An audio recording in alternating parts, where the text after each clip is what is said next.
Last लेक्चरला आपण quantum number start केलं होतं. Quantum number is the set which provide exact information of accommodation of electron. इलेक्ट्रॉनचं accommodation explain करणारा जो काही क्वांटम नंबर सेट आहे, जे काही नंबर सेट आहे त्याला म्हणतो आपण क्वांटम नंबर सेट. तर क्वांटम नंबर सेट कुठले कुठले असतात? 4 क्वांटम नंबर असतात. The first one is known as principal quantum number, second is known as azimuthal quantum number, third is known as spin quantum number, third is known as magnetic quantum number and fourth one is known as spin quantum number. ठीक आहे, या पद्धतीने 4 quantum number set आपण study करत आहोत. त्यातला आपण पहिला क्वांटम नंबर घेतला होता principal quantum number. Then principal quantum number gives the information about cell main energy level, or that also known as orbit. Principal quantum number represented by small n and its values are main energy level value are 1, 2, 3, 4 integer number. They are the integer number 1, 2, 3, 4, 5. As well as that cell also represented by letters. That letters are capital L, capital K for first cell, capital L for second cell, capital M for third cell, capital N for fourth cell and capital O for fifth cell and so on. या पद्धतीने ते पुढे जे ते काय होत असतील, वाढत असतील. ओके, त्यानंतर आपण सेकंड डिस्कस केलं total number of electrons in particular shell. त्या सेलमध्ये किती नंबर ऑफ इलेक्ट्रॉन्स आहेत हे आपण डिफाईन केलं आणि त्यासाठी आपण फॉर्म्युला घेतला 2n². Then according to the first shell it having 2 electron, second shell having 8 electron, third shell having 18, fourth having 32 while fifth having 50 electrons. As well as total number of orbital, orbit and orbital both are the different terms. कालच्या दिवशी बोललो तुम्ही, orbit are the main energy level, orbitals are subsidiary of subcells. म्हणजे orbit are classified into subshells, हे पहा लिहिलेलं आहे, orbit are classified into subshells, subshells are classified to orbitals. Okay, then total number of orbital in particular orbit, then k orbit having 1 orbital, L orbit or second orbit having 4 orbital, third M having 9 orbital, while fourth having 16, fifth having 25, like this. The second quantum number is the azimuthal quantum number. Azimuthal quantum number provide information about subcell, that also known as subsidiary cell. Hence this quantum number also known as subsidiary quantum number. Okay, then cells are divided into subcell. Number of subcell is equal to the value of cell. Okay, number of subcell is equal to value of cell. Then if n is equal to 1, having 1 subcell, 2 having 2, 3 having 3 subcell, 4th having 4 subcell, means as number of cells increases, number of subcells are also increases. मग त्यानुसार मग आपण एक chart draw करून घेतला होता. If n is equal to 1, that means k cell having presence of 2 electron, that 2 electron goes into one subcell, that known as S subcell. L having 2 subcell, that are S and P. 3 having 3 subcell, S, P, D. 4 n having 4 subcell, S, P, D, yeah. आणि त्यातले आपण total number of electrons घेतले होते. Then from that we can say that S subshell having presence of 2 electron. त्याच्यावरनं आपण prediction केलं होतं, S subshell always presence of maximum 2 electron, P subshell having presence of maximum 6 electron, D subshell having presence of maximum 10 electron, while F subshell having presence of maximum 14 electron. म्हणजे जर S सबसेल आली तर S सबसेल मध्ये maximum फक्त 2च electron राहू शकतात, 2पेक्षा तिसरा इलेक्ट्रॉन त्यात जाणार नाही. पी सबसेल असेल तर पी सबसेल मध्ये मॅक्झिमम 6 इलेक्ट्रॉन राहतील, 6च्या वर 7वा इलेक्ट्रॉन त्यात येणार नाही. डी सबसेल असेल तर तिच्यात 10 इलेक्ट्रॉन येतील, पुढचा 11वा इलेक्ट्रॉन त्यात येणार नाही. आणि एफ सबसेल असेल तर तिच्यात मॅक्झिमम 14 इलेक्ट्रॉन्स आहेत, त्याच्यावर ते जाणार नाही. या पद्धतीने यस. त्यानंतर मग आपण त्याच्यावरनं फॉर्म्युल्यानुसार एल ची व्हॅल्यू एन वरनं डिफाईन केली होती. Value of L is equal to 0 to n-1. Okay, but n is equal to 1, that time yes, only one orbit that having value is a n minus 1 is a 0, 0 to 0, hence it is a 0. Second, n minus n is equal to 2, that time value is a 0 to 1, म्हणून 0 s साठी, p साठी 1. n is equal to 3 is a 0 1 2 like this. n is equal to 4, that time value of s is 0, p is 1, d is 2 and f is 3. And from that we can predict the value of azimuthal quantum number are s for 0, p for 1, d for 2 and f for 3. This. Okay, let's go to the next. तर आपण पुढे जाऊ. Next quantum number is the one of the important quantum number. Third is known as orbital, sorry, third is known as magnetic quantum number.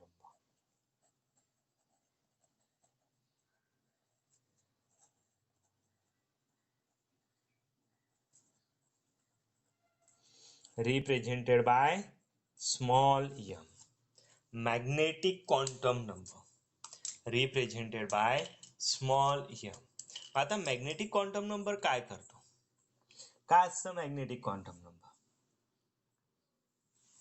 Then magnetic quantum number m provide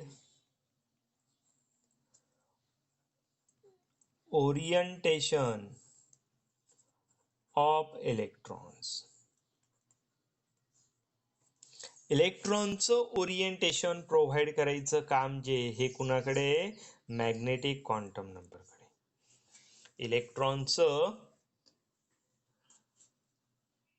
orientation provide करायचं काम जे, special orientation that are provide from m. Then value of m is minus l to plus l including 0. मग m ची value किती असते, तर m ची value ही काय असते, -1 to +1. Then magnetic quantum number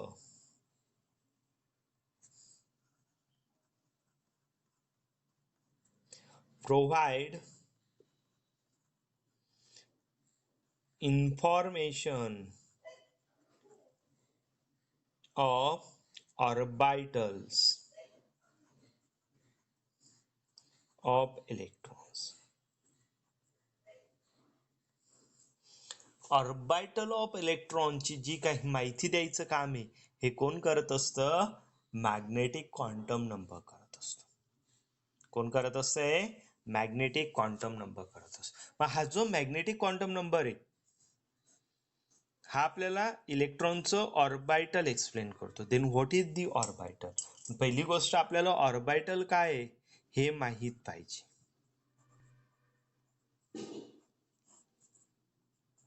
जर आपल्याला ऑर्बिटल माहीत असेल तर आपण बाकी गोष्टी इझिली सांगू शकतो. पण जर आपल्याला ऑर्बिटल काय हीच जर कन्सेप्ट माहीत नसेल तर ती आपण एक्सप्लेन करू शकत नाही. Then what is the orbital. Orbital कुणाला म्हणायचं, ओके, ऑर्बिटल कुणाला म्हणायचं.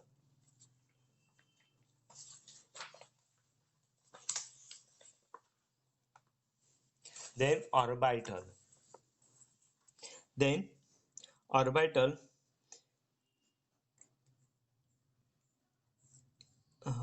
the किंवा three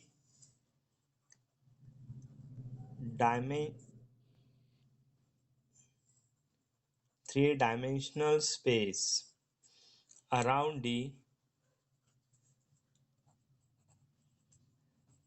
nucleus of atom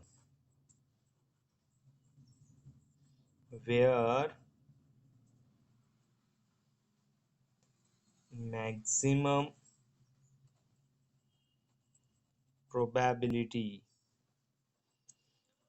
to find electron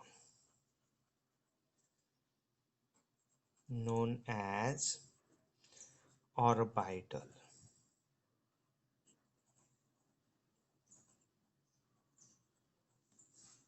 मग आता ऑर्बिटल म्हणजे काय? Orbital is a 3 dimensional space around the nucleus of atom where maximum probability to find an electron. म्हणजे जिथं इलेक्ट्रॉन सापडण्याची मॅक्झिमम प्रोबॅबिलिटी, याचा जो काही 3 dimensional स्पेस आहे, म्हणजे सपोज हे न्यूक्लियस आहे, ठीक आहे, हे न्यूक्लियस आहे, तर न्यूक्लियस पासून याचा जो काही रिजन असेल 3 dimensional की जिथं आपल्याला इलेक्ट्रॉन सापडतील, याला म्हणायचं ऑर्बिटल. म्हणजे हा न्यूक्लियस पासून हा एवढा एक रिझन आहे की इथं इलेक्ट्रॉन सापडण्याचे मॅक्झिमम चान्सेस आहेत. हा मी जो डार्क केलेला आहे तो, तर ह्या एवढ्या रिझनला काय म्हणायचं? ऑर्बिटल. त्याला काय म्हणायचं? ऑर्बिटल. की इथं जास्तीत जास्त इलेक्ट्रॉन सापडण्याची शक्यता आहे. ओके, म्हणजे हा जो स्पेस आहे, या स्पेसला म्हणायचं ऑर्बिटल. मग याच्यामध्ये परत 2 वेगवेगळ्या ऑर्बिटल मध्ये या पद्धतीने एनर्जी गॅप असेल. आता सपोज हे सेकंड ऑर्बिटल आहे की इथे इलेक्ट्रॉन सापडण्याची पॉसिबिलिटी. ओके, तर जो काही रिझन असेल की जिथे इलेक्ट्रॉन सापडण्याची पॉसिबिलिटी आहे, दॅट नोन ॲज नोड्स. याला काय म्हटलं जातं? नोडल रिझन किंवा नोड्स रिझन म्हणतो आपण. आणि जिथं इलेक्ट्रॉन नसतात त्याला आपण म्हणत असतो अँटी नोड. म्हणजे हा जो एम्प्टी स्पेस मधला, हा एम्प्टी स्पेस म्हणजे काय झाला तुमचा? अँटी नोड्स, की जिथे इलेक्ट्रॉन सापडण्याची प्रोबॅबिलिटी ऑलमोस्ट नाहीये. ओके, मग हे झालं ऑर्बिटल. देन एव्हरी ऑर्बिटल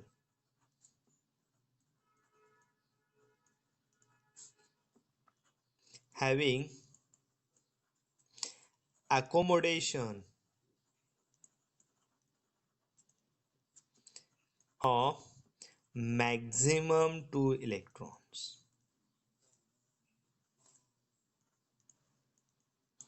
एका ऑर्बिटल मध्ये मॅक्झिमम किती इलेक्ट्रॉन राहू शकता? 2 इलेक्ट्रॉन राहू शकतात. 2च्या वर तिसरा इलेक्ट्रॉन हा ऑर्बिटल मध्ये जाणार नाही. 2च्या वर तिसरा इलेक्ट्रॉन जो आहे तो ऑर्बिटल मध्ये जाणार नाही. आणि अशी ऑर्बिटलची माहिती प्रोव्हाइड करणारा जो काही क्वांटम नंबर आहे, त्या क्वांटम नंबरला काय म्हणतो आपण? Magnetic quantum number. आणि मॅग्नेटिक क्वांटम नंबरची व्हॅल्यू काय सांगितली मी? -L to +L including 0. Orbital म्हणजे काय समजलं? तर 3 dimensional जो काही स्पेस आहे न्यूक्लियस ऑफ ॲटम भोवती, की जिथे इलेक्ट्रॉन सापडण्याची चान्सेस असतील, त्यालाच म्हणायचं फक्त,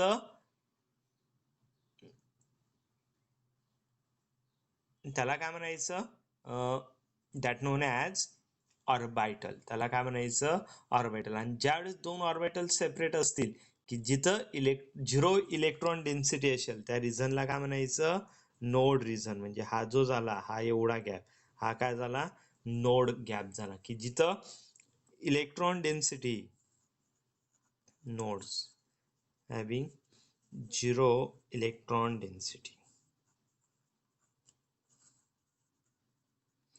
जिथे इलेक्ट्रॉन सापडण्याचे चान्सेस ऑलमोस्ट 0 आहेत, याच्या रिझनला म्हणायचं node reason.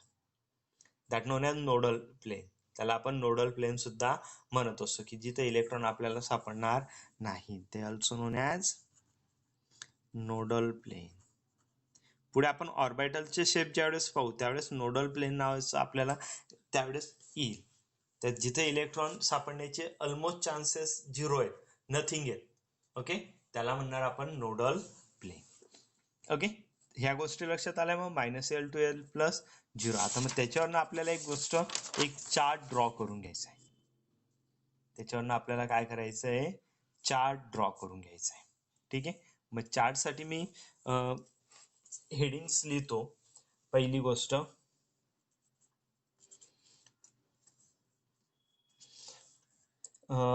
Number of sale, त्याला मी नाव देतो orbit. Okay, number of shell हा फर्स्ट कॉलम झाला आपला. त्याच्यामध्ये प्रेझेंट असलेल्या नंबर ऑफ सबसेल्स, तर त्याच्यात किती सबसेल येतील ते आपण लिहिणार. Okay, then value of L, त्याची एलची व्हॅल्यू जी ही एलची व्हॅल्यू आपण लिहिणार.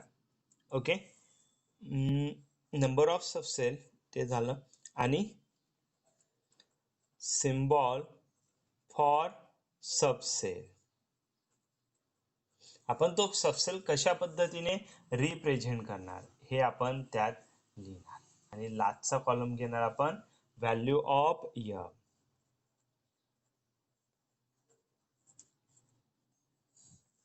Value of M, value of M काय असेल? Minus L to plus L including 0. Okay, या पद्धतीने. मग मी नंबर ऑफ सेल घेतली फर्स्ट. नंबर ऑफ सेल मी n is equal to 1 n लिहून घेतो म्हणजे आपल्याला सोपं राहील ते समजायला. त्याच्यामध्ये n 1 आहे तर सबसेल किती असतील? 1 असतील. मग त्या सबसेल मध्ये l ची व्हॅल्यू ही काय असेल? 0 असेल. ती सबसेल कुठली असेल? 1s असेल. ओके, हे आपल्याला समजतंय. आता त्याची व्हॅल्यू m ची value minus L to plus L, 0 value किती आहे? 0, म्हणून त्यासाठी ऑर्बिटलची व्हॅल्यू किती येईल? 0. ओके,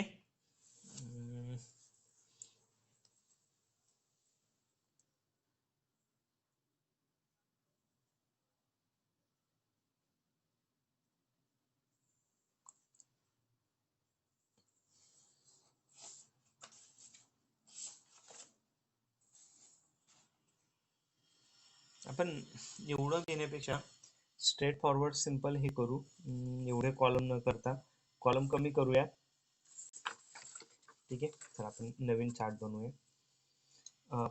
पहिल्या कॉलम मध्ये मी लिहितो नंबर ऑफ सेल, त्याला आपण काय नाव दिलंय? ऑर्बिट. ओके, सेकंड सबसेल लिहिण्याची गरज नाही. सिम्बॉल फॉर सबसेल. ओके, त्यानंतर पुढचा column value of azimuthal quantum number L, त्याची व्हॅल्यू ऑफ एल घेणार आपण. ओके, व्हॅल्यू ऑफ एल जर घेतली तर पुढचा आपण कॉलम घेणार value of M. Value of M आणि नंतर आपण टोटल नंबर ऑफ ऑर्बिटल्स लिहून घेऊया. Total numbers of orbitals. Okay, and electrons. Total number of orbital आणि इलेक्ट्रॉन ह्या पद्धतीने आपण एवढ्या गोष्टी याच्यामध्ये घेऊया. आपण 5 कॉलम तयार करून घेतले. पहिलं number of shells that represented by n. Okay, value of M, value of M काय असेल? Minus L to plus L including 0. आता minus L to plus L म्हणजे काय? ज्या पद्धतीने आपली नंबर ऑफ लाईन असते, बरोबर आहे, हा सेंटरला असतो 0. 0 पासून एका बाजूला गेलो तर +1 +2 +3 +4 ह्या पद्धतीने संख्या असतात. आणि इकडच्या बाजूला आलो तर -1 -2 -3 -4 ह्या पद्धती. मग मला जर -1 एल ची व्हॅल्यू 1 आहे तर 1 म्हणजेच काय? तर -1 टू +1. मग किती डिजिट आले? -1 0 +1. तर ऑर्बिटल किती असतील? त्याची व्हॅल्यू 3 आल्या. या पद्धतीने आपल्याला ते लिहायचे. आपण जसं जसं सॉल्व्ह करू तसं असं तुमच्या लक्षात येईल. If n is equal to 1, आता 1 सेल आहे म्हणजे सबसेल किती असतील? एकच असेल फर्स्ट सेल साठी. कुठली असेल ती? 1s. Value of L, S साठी एल ची व्हॅल्यू किती असते? 0 असते, बरोबर आहे. एल साठी व्हॅल्यू किती असते? 0 असते. मग ती जर व्हॅल्यू 0 आली तर एम ची व्हॅल्यू किती येईल? Am having also 0 value. आता 0 व्हॅल्यू कशी? तर -L टू +L 0 आहे म्हणून त्याच्याकडे orbital number of orbital R